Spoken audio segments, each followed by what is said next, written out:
Welcome, guys, to ILW Pod. I'm your host, Justin Wright. As always, today we are here with Elijah Dean. How are you doing, man? I'm good. How are you, brother? Doing good. Excited. I was telling you off air or whatever that I was told that you would be a good interview, and I've been excited for it for a week or two now. Oh yeah, man. I'm Uh, excited to be here. I'm going to start off a little differently than usual. Well, first, before I forget, do you have any social medias or upcoming events you want to plug just to get it out of the way? Um, Social medias, Elijah Dean on Facebook. It's at the underscore Mandime with two E's at the end of Mandime on Instagram. And I think it's the same on X, but I don't really use X too much, so that don't matter to me. Gotcha. And events, I mean, just got the night before Thanksgiving is an IWC show at the Wheeling Nailers Arena. The day after Thanksgiving is AIW Absolute Intense Wrestling. Then December 7th, we have IWC at the Court Time Sports Center in Elizabeth, PA. That's a big one. So those are the few I got coming up recently, but there will be more in the future. Just keep your eyes peeled. Gotcha. Um, I wanted to start off by asking about, I've noticed a lot of stuff on your social media about your nutrition and your dieting. And like going back and looking at like older pictures of you, you've gone through quite a transformation. How important is, health, working out, dieting, all that stuff to you, personally? Uh, to me personally, it's huge. I mean, I got into it mainly because of wrestling. Like I knew at a young age that I wanted to be a wrestler, and I knew from the time I was 15, like when I graduate, I'm going to pursue wrestling. And just looking at all the wrestlers, like on at the biggest stage, they have the physique. So that's one reason to start pushing yourself. And from there, honestly, it just stemmed and became so much more. And over the years, especially more recent, like the last 3 or 4 years, I just learned way more about the nutrition side of things. I always had a good idea about the training side of things, but nutrition became huge to me. And just reading about the numbers of just the obesity in America, that's huge to me because we have the most gyms in the country, like in the world. Our country has the most gyms. So to hear just the numbers of how obese our country actually is, health's huge to me. And if you're gonna be a wrestler, man, it's just look the part. Like there's a lot of things you can't really control, but the way you look, the way you train, the way you eat, those are things that are very much in your control. So that's just it's huge to me. Do you think, like visually speaking, how you look impacts how you get viewed in this business? 100%. Like I think no, if you see a guy like I won't use a Braun Strowman because he's 6'10", but you know, a guy like John Cena, when you first see him, I mean, you look at John Cena. John Cena is only like 6 foot, 6'1", but you look at him and you're like, damn, that guy looks like Superman. Like he looks like a comic book character come to real life. And not just as a kid, like obviously as a kid you see that and it's awesome, but as an adult, as a grown man, you look at that and you go, wow, like that's impressive. So just right off the bat from a fan's perspective and even definitely a promoter's like perspective, a promoter's going to look at that and go, this is what I want to build my company around because look at the way he carries himself. So yeah, I feel like that's one of the first things someone's going to notice about you. Gotcha. You spoke a little bit about obviously liking wrestling as a child. What, like going back that far, what was your first memory or, first time noticing wrestling and being like, this could be something that not only I want to keep up with, but something I might want to do in the future? Uh, First time I really got the idea of wanting to do it, like, was probably I'd say around the time CM Punk did the pipe bomb promo, like that was something that really like drew me in because at the time, like, shit, was that 2011? Yep. So at the time I was 13 years old. So I mean that's the time like you start either falling out of wrestling or you really get hooked again. So for 100%. me, like I mean, probably from like 10 years old to 13 years old. It was just, I still had wrestling on every week, but I really wasn't paying as much of attention to it. And then when he was doing that, the promo and just the character in general, like that drew me back in. And around the time, I know you interviewed Jamie Jamison, you brought his name up off screen, but Jamie, we did backyard wrestling, and I'd been to one of his shows that he had, and it's funny you say shows, and you're like, oh, backyard wrestling, that's scrubs do that, but we were kids, and at the time, I mean, his parties, he'd have 150, 200 people there. There's some independent shows that don't even draw that.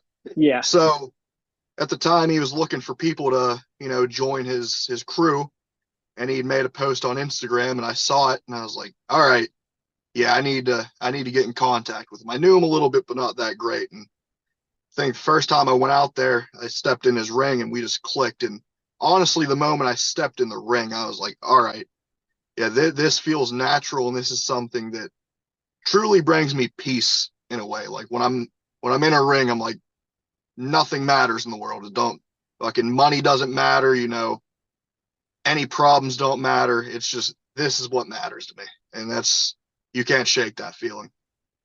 Has wrestling always been kind of like an escape or an out or something that you can like separate this from, real life, so to speak?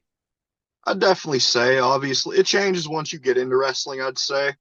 Because once you get into wrestling, it's you can't enjoy shit like I'm allowed to swear a little bit You're on here. good. You're Cool. good. Okay. So when you get into wrestling, like it changes, like your perspective changes a little bit, the way you watch it and all that. But as a fan, it was definitely a way to just escape for a little bit. Like as a kid growing up, and I mean, I didn't have the best upbringing, right? I didn't come from a family with a ton of money or nothing like that. And I know people have it way worse than I had it. So, but even me, like obviously as a kid, you still have those little problems. Maybe mom and dad's not getting along, or in my case, dad and stepmom, whatever. So to be able to just tune out and watch wrestling every Monday or every Friday, like that was, yeah, just a good way to escape and channel away from what was ever happening. And obviously, as a kid, you have the wrestlers, you're playing with them, you're having a good time. So yeah, as a kid for sure, and even growing up, like 15, 16, 17, it was a way just to escape. And then once I got into wrestling, it's like, okay, this is still an escape, but now I got to view it from every angle. Definitely. Uh, what would you like? What's it like doing the background or not background, the backyard stuff? Like going in, no training really. You just kind of, hey, I watched this. I'm gonna try it. Pretty much. I mean, like YouTube nowadays has everything. If you study YouTube long enough on a certain thing, I'm not saying you'll become an expert on it, but you'll have a shit ton of knowledge like that you definitely did not have before. So there's the videos on how to, take a back bump and stuff like that. So we at least knew how to do that, but it's the psychology of things and other stuff like that that we had no clue. Yeah, we're pretty much like we at least know how to fall, but a lot of the stuff we're just out there just doing whatever, just having fun. Is there any memories from doing that or matches or whatever you want to say that stick out as something that like as like a part of your childhood that was like your favorite?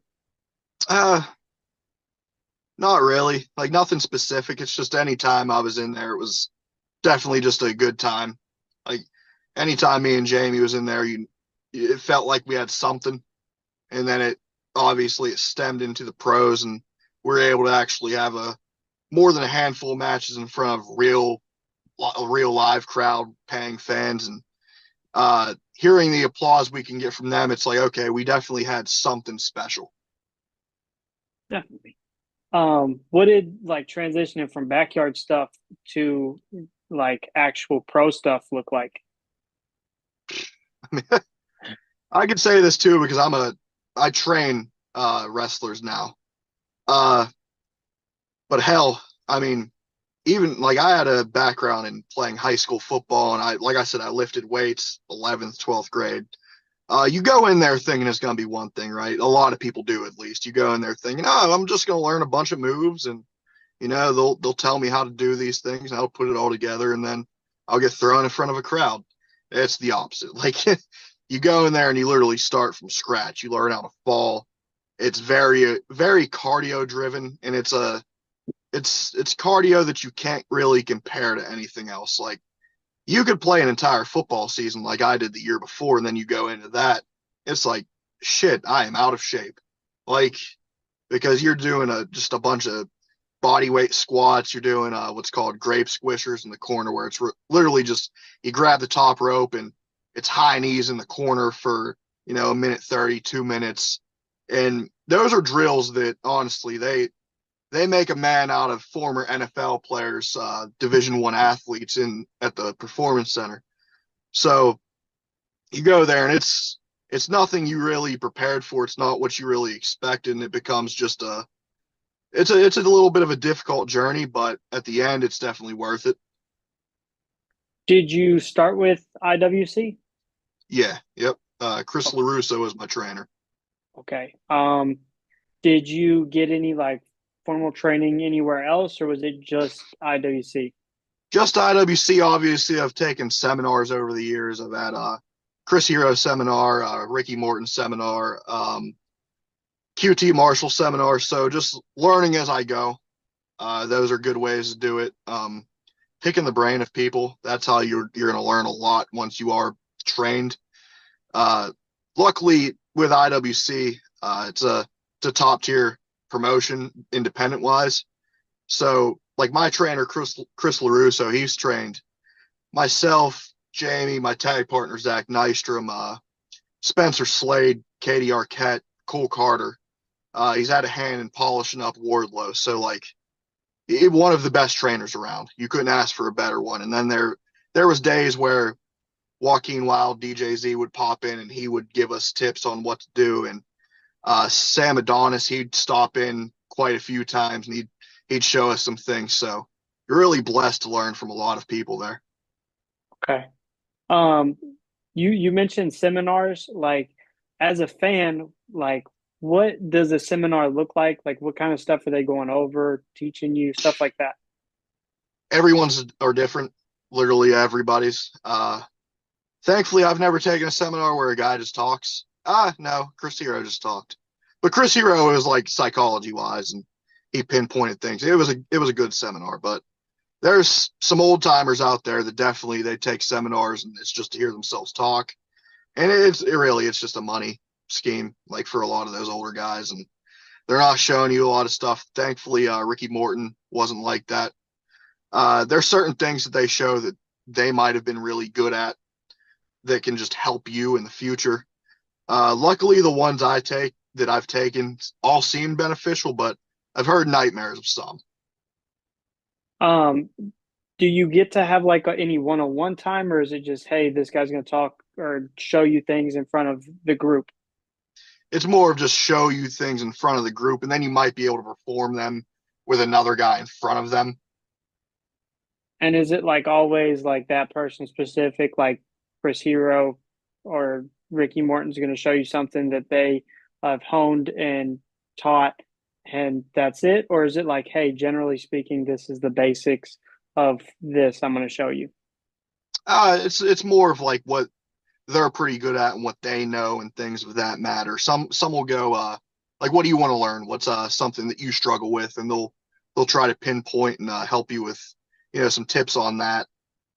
Some people will show you, like I've heard Ricky Steamboat. He did like a free seminar the one time literally just because his flight was late. Like there's no reason he had to do it. He just did it, and he just was showing people how he does arm drags.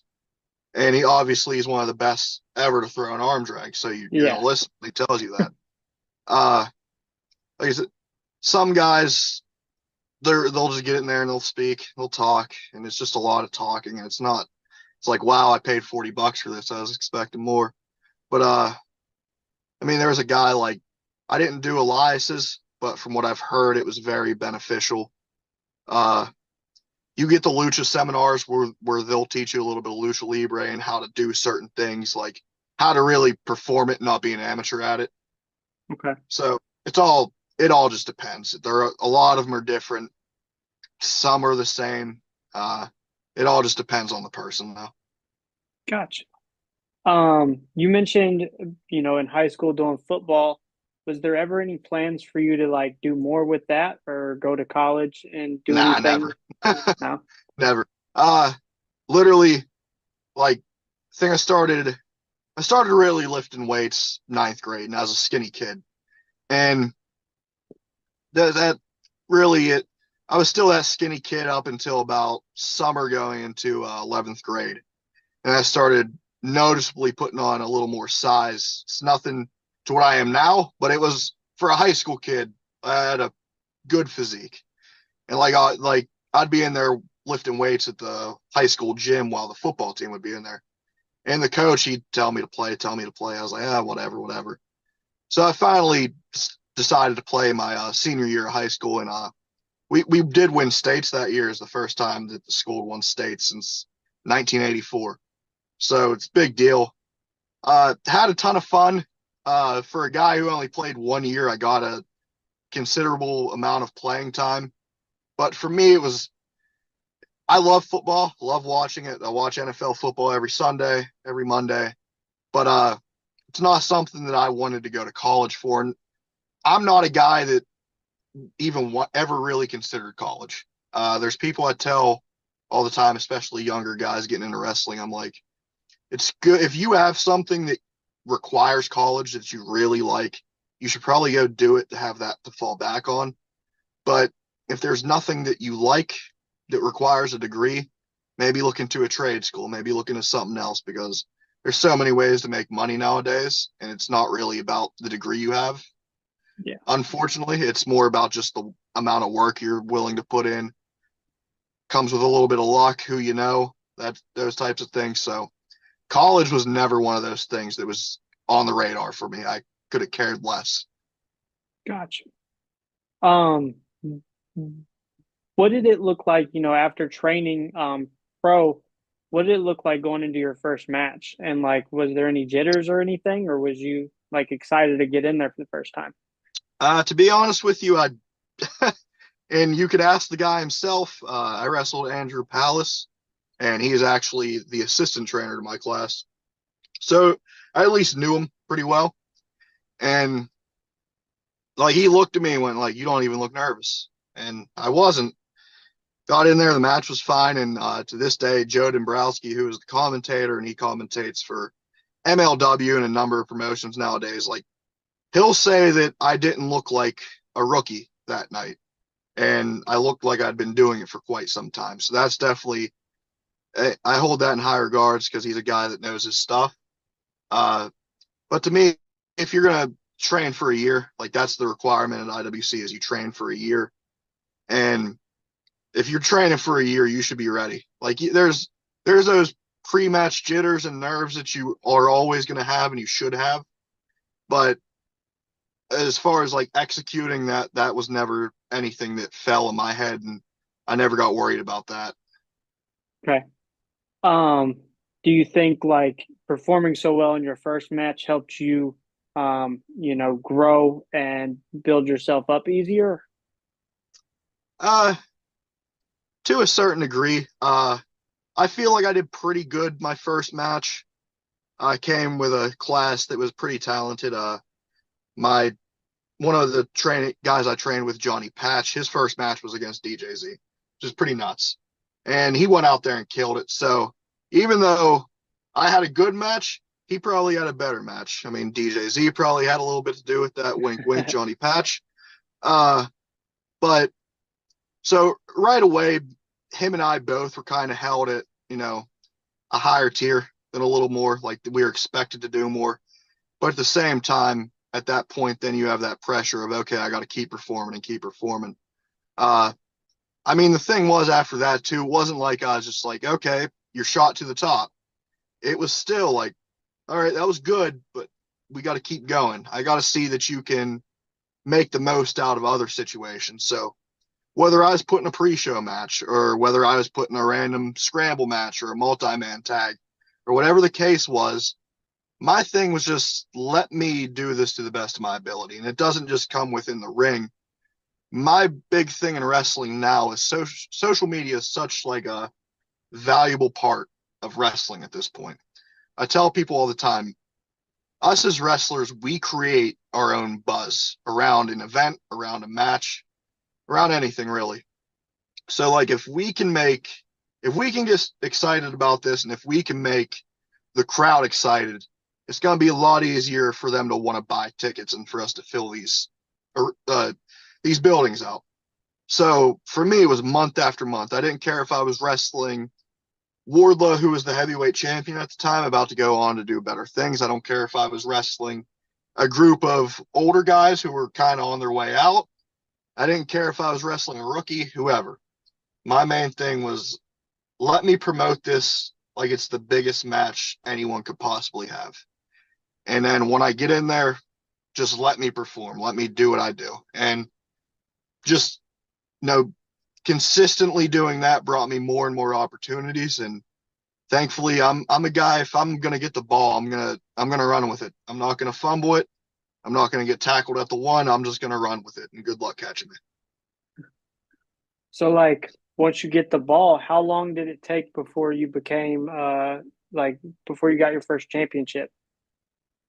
My first actual championship was the tag titles with my partner Zach Nystrom, and that would have been actually during the pandemic. It had been July or no September of 2020. So 2 years or like damn near 2 years from my debut is when I first won the championship, and then from there just all it all started to come together at that after that point. Was Wardlow still there? Not at that point. I think he No, had got signed in 2019. 2019. Okay. Did he make appearances after getting signed Yeah, at all? Yeah. yeah, he's made a few. Okay. Did you get to work with him? I did. I worked with him my rookie year, 2018. That'd have been May. No, that was 2019. It was actually, yeah, he got signed later that year. So it was May of 2019 that I Okay. wrestled him. Was he, a lot of people like when he got to AEW, I don't know if it was just how they portrayed him, but a lot of people called him green. Was Yeah, he no, as no? no. I think that's a word that if you're a wrestler throwing that around, cool. If you're a guy that has done something in wrestling, you have every right to speak your mind on that. If you're a fan calling wrestlers green, yeah, you don't know. You know nothing. Yeah. So, I mean, there's this guy. His name was Bill Goldberg in WCW, and I bet a lot of people would have called him green at the time. And 100%. and I mean, he made the place a lot of money. Uh, Wardlow, I wouldn't consider green at all. His training when he first came through, I believe, was a little unorthodox, but throughout my training class, I can say that Wardlow was a guy that was there every single week because at the time he was getting ready for a tryout for the WWE, which is well documented. Plenty of people know that. And he worked his ass off week after week. You know, he learned definitely a lot. Like I said, LaRusso had a hand in polishing him up on those sides of the fence. And he's another guy. If he gets the ball, he's going to run with it. And you can watch matches that he had in IWC with DJZ and Punishment Martinez, who's now Damian Priest, and all these guys. And you'll watch him, and I don't think you'll say green. You'll say a little less experienced. Clearly, he's not a television wrestler yet. Like you're not paying attention as much to cameras, and you don't have cues for commercial breaks and all the things like that. But as far as bell to bell, like he does what he does. Definitely. And like, I don't know. I never saw that. I mean, I don't think a guy that's his size going around hitting Hurricane Ranas and Swanton bombs and throwing guys like that, he he's not hurting anybody. Like he's Yeah, probably one of the exactly. safest guys out there tossing them around. So he can't be green. Like, Right. um, working with him, is that something like afterwards and you see him go to like AEW or having tryouts with WWE? Is that one of those things that's like, okay, now I personally know somebody that's made it to that level? Does it make it Uh, like more reachable? yeah, definitely. For sure. He's a guy that I stay in contact with I mean, I was texting him 2 hours ago. So I'm very in like tune with him. Like that's my boy. So definitely like, and I was pretty close with Cole Carter, and Cole Carter's like rise to getting signed was rather quick.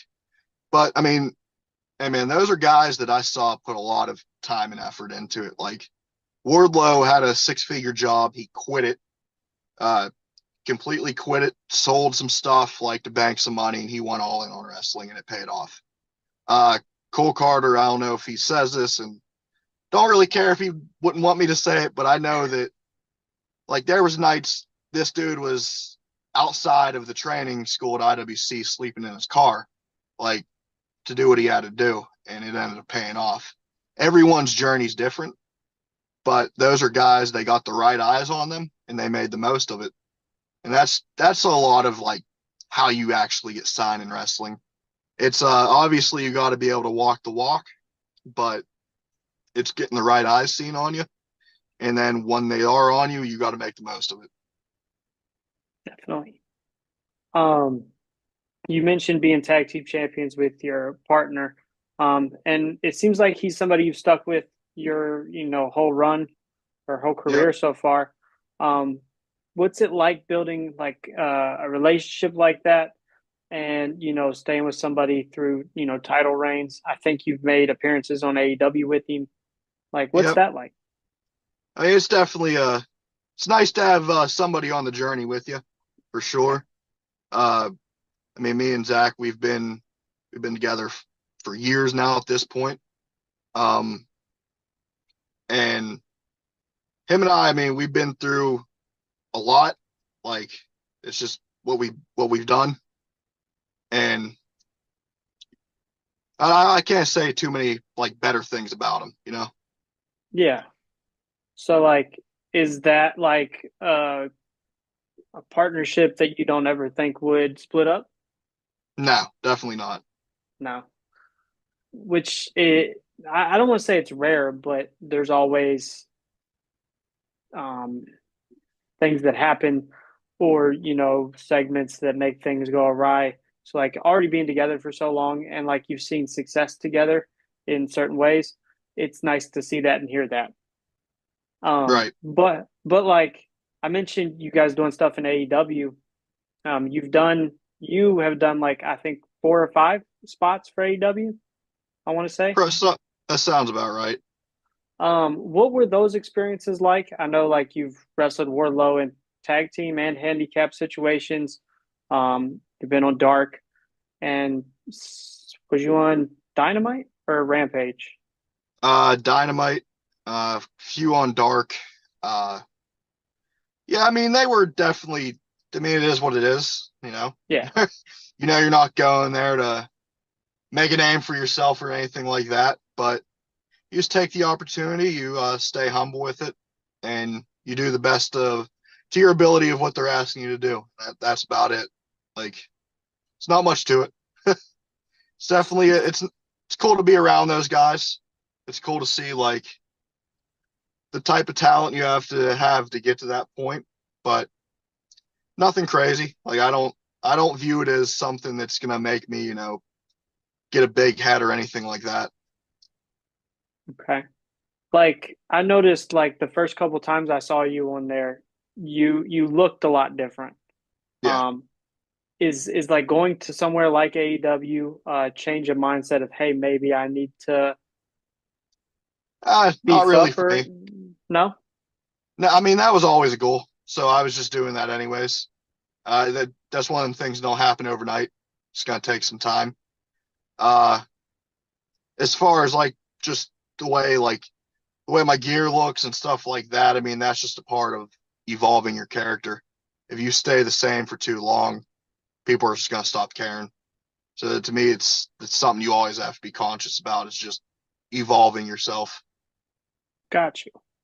Um, You've worked a lot of indies around the Philadelphia, Pittsburgh area and surrounding states. Um, what's it like going from somewhere like IWC and then branching out and trying to get noticed in the indie scene? Um, when I first started, it was kind of hound upon that like you have to be like a journeyman and go all these places to get noticed and stuff like that.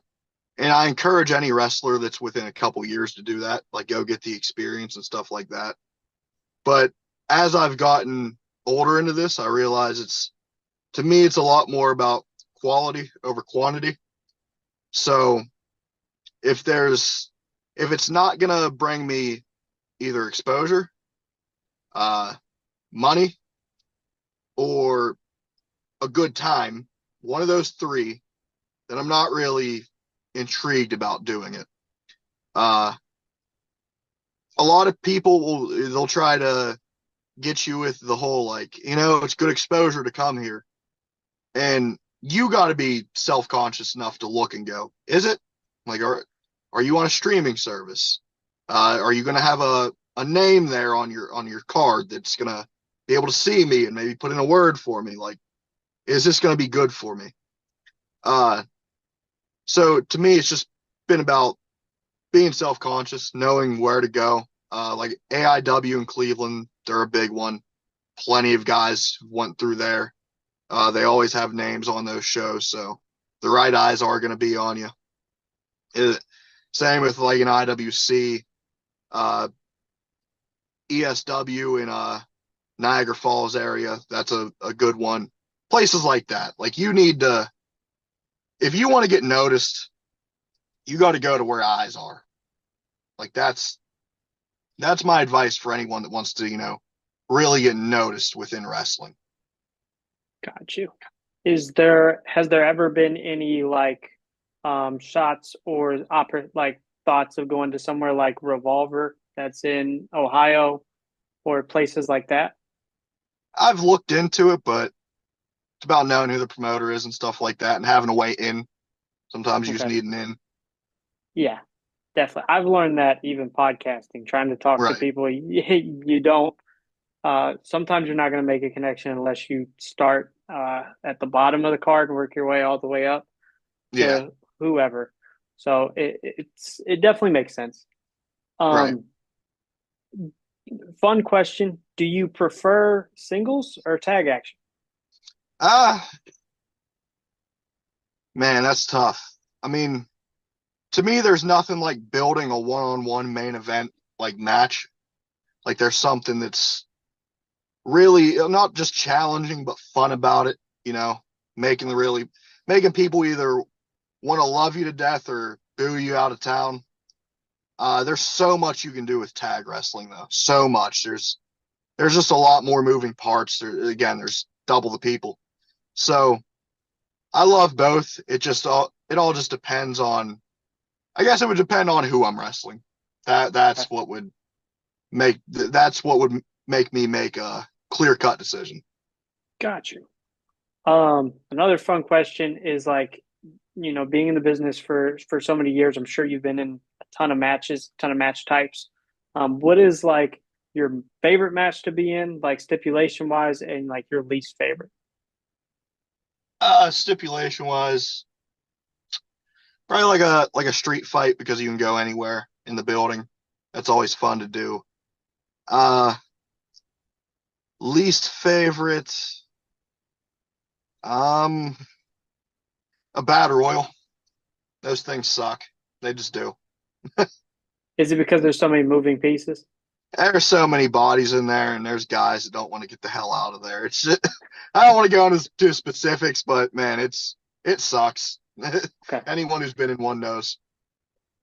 I've heard like there's a like for one, it's hard to communicate because there's so many moving bodies. And Yeah. is are those things mapped out like, hey, he's got to be out of here at this time, he's got to be out of here at this time, and this guy, like these guys got to finish it type thing, or is it just go out there, this guy wins, figure it out? No, it's never that second one. It's always the first one. Okay. I was just wondering because, like you said, like there's sometimes guys that are fighting to get out, I was wondering if like maybe that messes up like timing and things like that. Right. Um, I was going to ask also, like you mentioned earlier, you won the tag titles. And I've seen you've done it multiple times. Is it something after winning, like after you win a title, you go in your reign, is it ever like harder losing the belt? Like, and then saying, hey, like, obviously there's a reason they want us to drop these. Like, what goes through your mind mentally whenever it's time to like put the title down? Eh, it's time to do business. That's it. Okay. It's not much to it. Just don't be a diva in this business. It's gonna get you nowhere. I like that because I've heard guys be like, "Oh, well, I had to have did something wrong in one of these matches, so now I Nah, gotta go." nah, It they're just seems going like with the next person up. it seems like I mean this. How do I phrase this? You have a like a like a you're a man, and like Yeah, in a world where I've talked to guys and they can be divas, like they're right, uh, so I respect it. Probably the first guy I've had on here that's like, it's just business. I got to do what I got to do. I don't want right. to say first because I've talked to a lot of good people, but like the way you put it made it like you're very humble, if Try that to be. makes sense. If that makes sense. Um, you are a former IWC uh world champion, correct? Yep.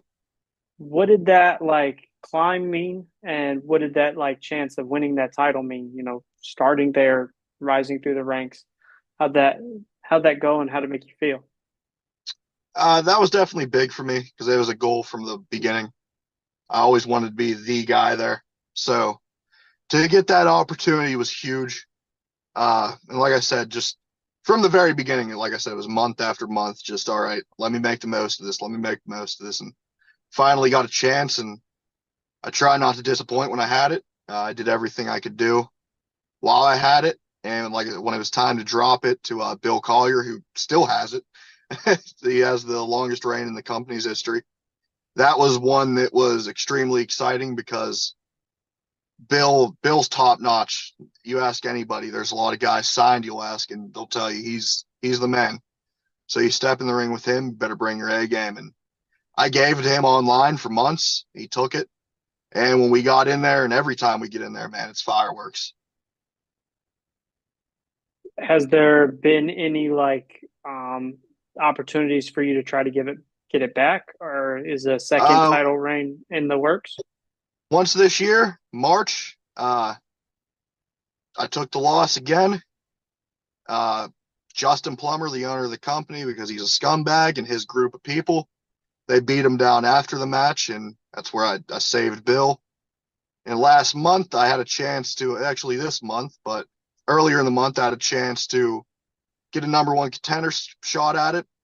And I had the match won, and Justin Plummer had to stick his nose where it didn't belong once again and cost me the match. So December 7th, it's going to be me and a mystery partner versus Justin Plummer and a mystery partner. So hope he has someone good picked. So you're still working on that climb to getting that belt back. Absolutely. Hopefully 2025 we see that happen again. Nice. Um, the IWC has quite the lineage. We mentioned like Wardlow's been there, Elias has been there. You've had a lot of guys come through there. Um, is it something that's important to you to add to that lineage and to be one of those names of like, hey, like top guys that's been through this organization?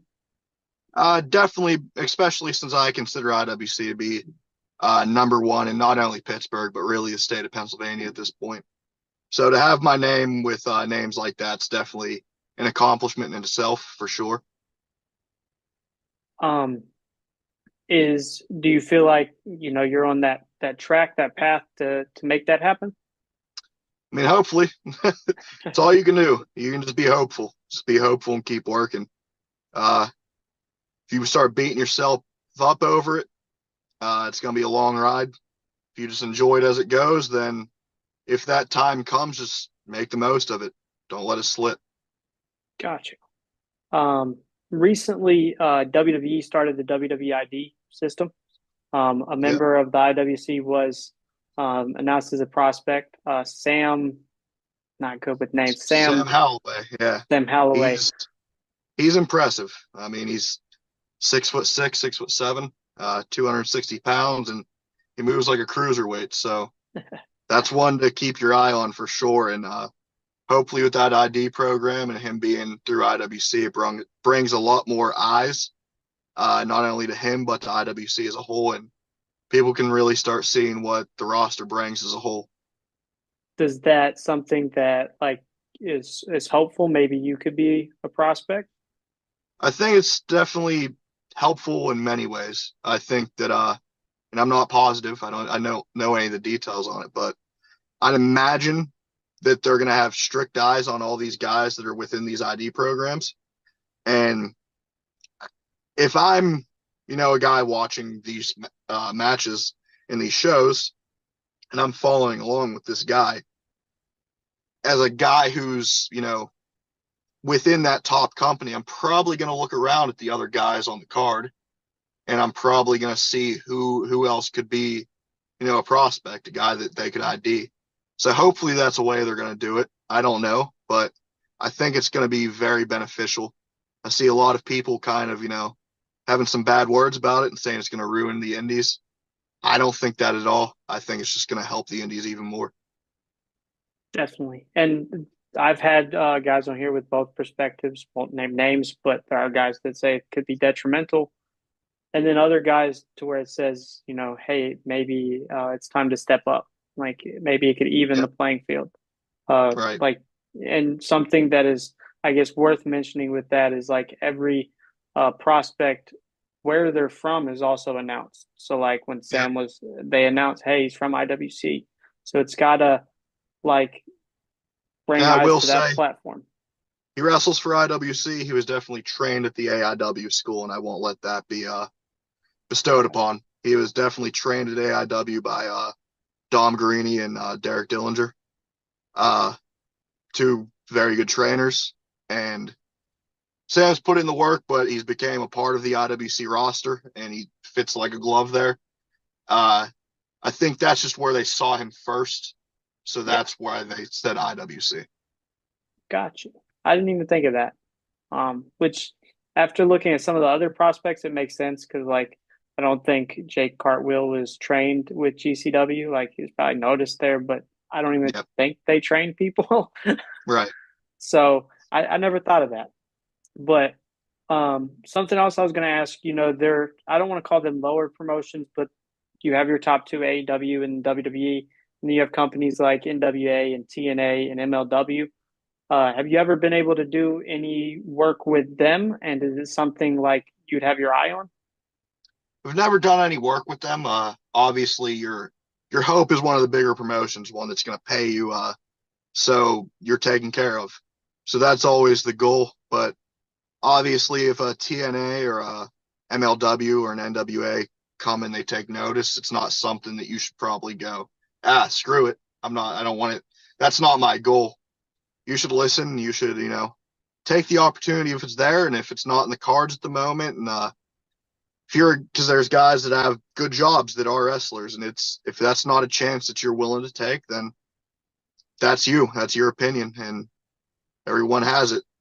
I'm sure there's a lot of guys out there that could have went to some of these companies, but maybe the money wasn't right, and they have certain things they need to take care of, so they chose the latter, and they chose to stick with what they had.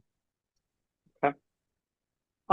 Just wrapping up a couple more questions. A fun one I like to ask, and something I always find interesting is, there's so many characters, so many personalities in wrestling. Usually, you guys take inspiration from them.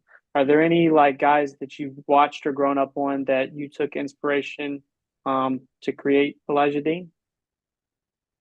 So shit, there's probably too many to name, honestly. Earlier days is probably a lot of Ric Flair, Shawn Michaels, Gino Hernandez will be a deep cut.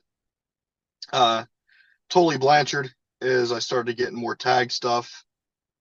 Um, Now I'm doing like more babyface stuff. I look a lot at a guy like John Cena, obviously. And to me, you should just always be studying the greats and trying to take from them. Not not just carbon copy them, but you should always try to take a little bit from them and incorporate it into your game. That's something I've heard a lot of is like, hey, watching these guys do some things right. Don't be a ripoff, but take it and use it as inspiration for yourself. Um, Yep. I was also going to ask, uh, what do you prefer, face or heel? Uh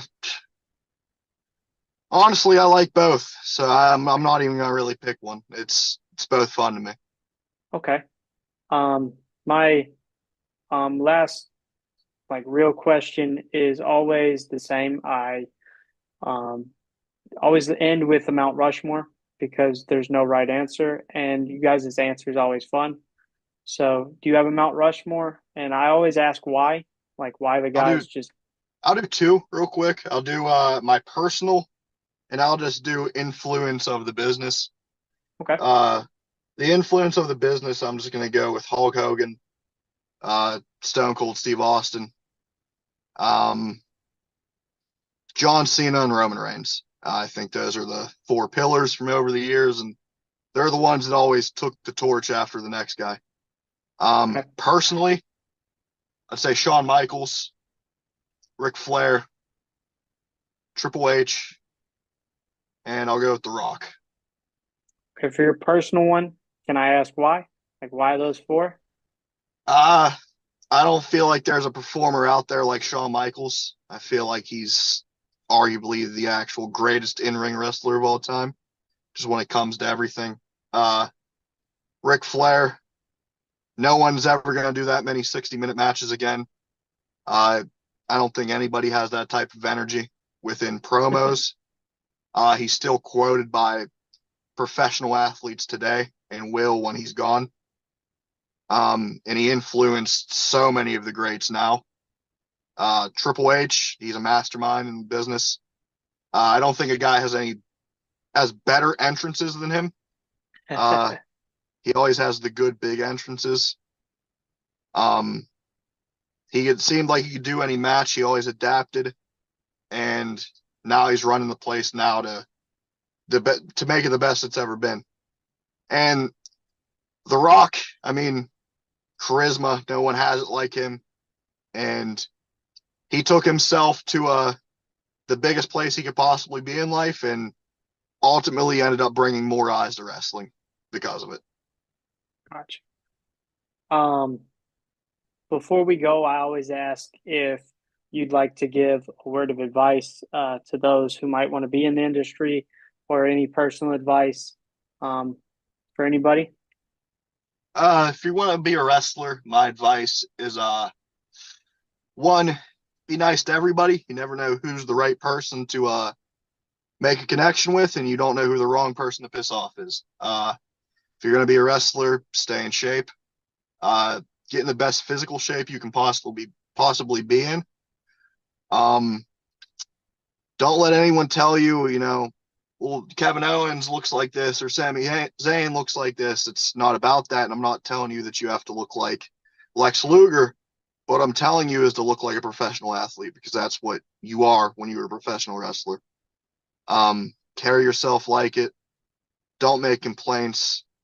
Don't view anybody else's journey as something that you wish you had. Like don't belittle a person that maybe he just has a better support system than you, and things are paid for easier, or he had an easier upbringing. Don't get mad about that. Just do what you can, control what you can control, and just work your ass off. That's all there is to it. Just work your ass off. Life advice to people is stay healthy. There's a lot of things you can't control in life, but your health is definitely one of them. So stay healthy and work hard every day. That's going to solve a lot of your problems, I bet. Okay. Man, Elijah, this was a fun one. I appreciate you coming on here. I always leave the door open for a part two. So maybe world championship rolls back over the shoulder and get you on here to talk about it. Yeah, for sure, my man. Thank you. Sounds good, man. I'll see you soon. Yes, sir.